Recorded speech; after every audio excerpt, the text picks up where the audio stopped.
Assalamualaikum warahmatullahi wabarakatuh. Perkenalkan, nama saya Yustika Putri Pendani. Saya adalah mahasiswa Universitas Mercu Buana. Saat ini saya sedang memenuhi permintaan tugas dari dosen pengampu pendidikan agama Islam. Untuk tugas saya saat ini yaitu Al-Quran dan Sunnah.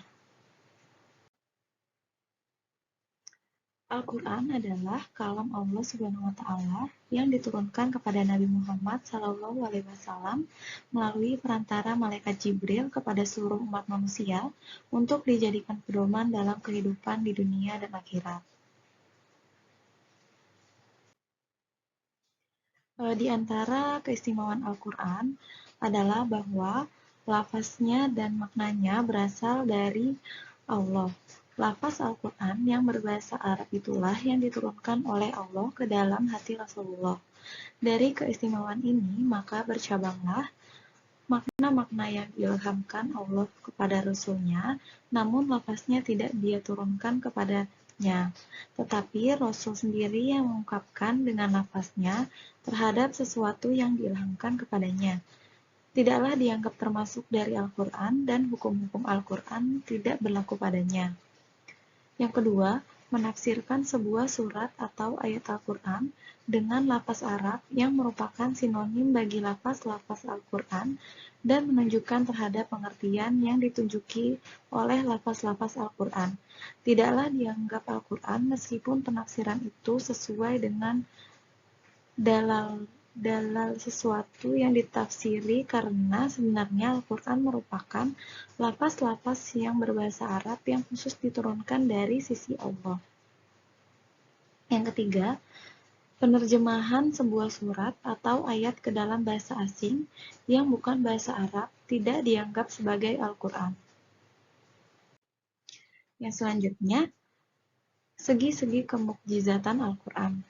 Yang pertama, 1. Keharmonisan struktur redaksinya, maknanya, hukum-hukumnya, dan teori-teorinya.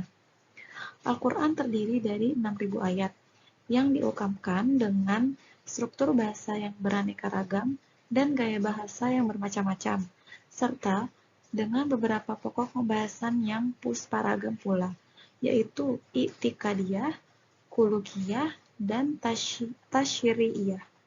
Ia juga menetapkan berbagai teori, baik bersifat kosmologis, sosiologis, maupun psikologis. Yang kedua, persesuaian ayat Al-Quran dengan teori ilmiah yang dikemukakan ilmu pengetahuan. Al-Quran diturunkan oleh Allah kepada Rasul-Nya untuk menjadi hujah baginya dan menjadi undang-undang bagi umat manusia.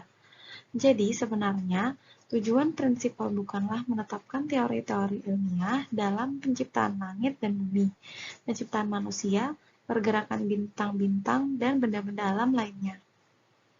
Akan tetapi, hal itu hanyalah dalam kedudukan dalil terhadap wujud Allah dan keesaannya, memperingatkan manusia terhadap berbagai kenikmatan-kenikmatannya dan tujuan-tujuan semacam ini. Yang selanjutnya, ada macam-macam hukum Al-Quran. Hukum yang dikandung oleh Al-Quran itu ada 3 macam. Yang pertama, ada hukum-hukum i'tikadiyah, yang berkaitan dengan hal-hal yang harus dipercaya oleh setiap mukhalaf, yaitu percaya Allah, malaikatnya, kitab-kitabnya, para rasulnya, dan hari akhir. Yang kedua, hukum moralitas, yang berhubungan dengan sesuatu yang harus dijadikan perhiasan oleh mukhalaf berupa hal-hal keutamaan dan menghindarkan diri dari yang hina. Yang ketiga, hukum amaliyah, yang bersangkut paut dengan sesuatu yang timbul dari mukhalaf, baik berupa perbuatan, perkataan, perjanjian hukum, dan pembelanjaan. Yang ketiga ini adalah fiqh Al-Quran, dan inilah yang dimaksud dengan sampai kepadanya dengan ilmu usul fikih. Selanjutnya ada kebijakan Al-Quran. Kebijaksanaan Al-Quran dalam menetapkan hukum menggunakan prinsip-prinsip. Yang pertama, memberikan kemudahan dan tidak menyulitkan. Yang kedua, menyedikitkan tuntutan. Yang ketiga, bertahap dalam menerapkan hukum.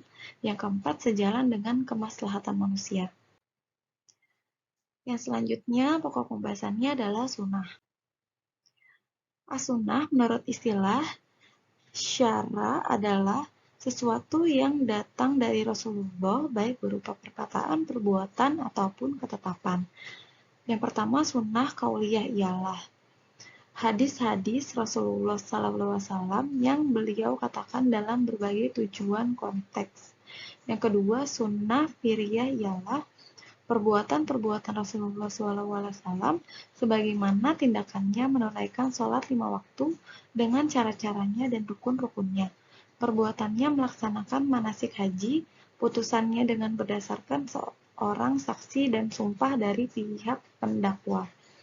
Sunnah takririyah ialah sesuatu yang timbul dari sahabat Rasulullah SAW yang telah diakui oleh Rasulullah SAW baik berupa ucapan maupun perbuatan. Pengakuan tersebut ada kalanya dengan sikap diam dan tidak adanya keingkaran beliau atau dengan adanya persetujuan dan adanya pernyataan penilaian terhadap perbuatan itu. Selanjutnya, hubungan sunnah dengan Al-Quran. Hubungan as-sunnah dengan Al-Quran dari segi penggunaannya sebagai hujah dan referensi bagi istinbat hukum syara, maka ia berada pada urutan setelah Al-Quran, di mana seseorang mujtahid dalam mengkaji sesuatu kasus tidak akan mengaku kepada as-sunnah kecuali apabila ia tidak ditemukan hukum sesuatu yang ingin diketahui hukumnya di dalam Al-Quran. Karena sebenarnya Al-Quran merupakan sumber pokok dalam pembentukan hukum Islam. Karena sebenarnya Al-Quran merupakan sumber pokok dalam pembentukan hukum Islam dan sumber pertamanya. Maka apabila Al-Quran menyebutkan nas terhadap suatu hukum, maka ia wajib diikuti, dan apabila tidak menyebutkan nas mengenai hukum suatu kasus, maka ia kembali kepada sunnah. Jika ia menemukan hukumnya dalam sunnah, maka ia pun mengikutinya. Adapun hubungan sunnah dengan Al-Quran dari segi hukum yang datang di dalamnya, maka sebenarnya sunnah tidak melampaui salah satu dari 3 hal. Yang pertama, ada kalanya as-sunnah ia menetapkan atau mengukuhkan hukum yang telah ada dalam Al-Quran. Yang kedua, ada kalanya as-sunnah itu merinci dan menafsirkan terhadap sesuatu yang datang dalam Al-Quran secara global, membatasi terhadap hal-hal yang datang dalam Al-Quran secara mutlak, atau mentaksis sesuatu yang di dalamnya secara umum. Yang ketiga, ada kalanya sunnah itu menetapkan dan membentuk hukum yang tidak terdapat di dalam Al-Quran. Hukum itu ditetapkan berdasarkan sunnah dan khas Al-Quran tidak menunjukinya. Pembagian sunnah berdasarkan sanadnya. Sunnah mutawatir adalah sunnah yang diriwayatkan dari Rasulullah SAW oleh sekumpulan parawi yang menurut kebiasaannya individu-individu itu tidak mungkin sepakat untuk berbohong, disebabkan jumlah mereka yang banyak, sikap amanah mereka, dan berlainannya orientasi dan lingkungan mereka.